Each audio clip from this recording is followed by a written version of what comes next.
that our educators have certainly held up their end of the bargain and now are being expected to solve the problem.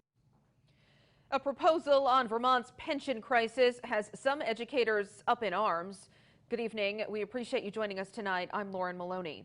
The Vermont House has finally put forward a plan to address challenges facing Vermont's state employee and teacher pension systems.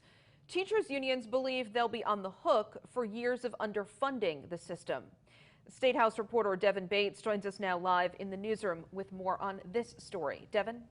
Yeah, Lauren, NEA Vermont President Don Tinney, who you just heard from there, told me the proposal fails to take advantage of the massive influx of federal dollars Vermont received or ask wealthy Vermonters and large corporations to pay their share. Instead, he feels that weight has been put squarely on the backs of Vermont educators. This is coming in a year when our teachers have put themselves at risk, have gone to work every day to meet the needs of the children and youth of the state.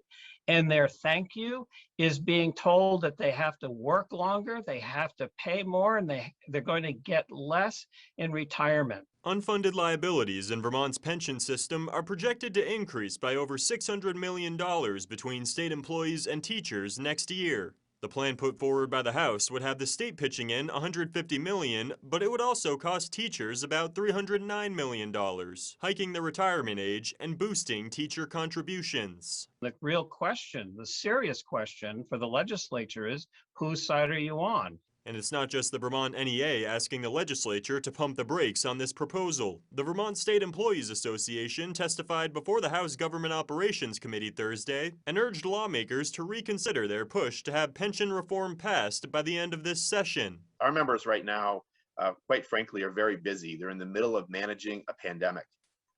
And they haven't really had the chance to pay a lot of attention to this issue because they're trying to save Vermonters' lives. Lawmakers are also considering changes to oversight of the state pension system with the creation of a 15-member committee, including the state treasurer, governor appointees, and representatives for state employees and teachers. Unions have also expressed concern here, feeling political appointees' opinions will be given more weight. I wanted to push back just a little bit on the notion that we are taking away stakeholder voice in this proposed governance change. We need to have stakeholders who have that set of experience, who have that set of skills to be able to dissect what they're hearing from the financial advisors and dissect what they're hearing from the actuaries.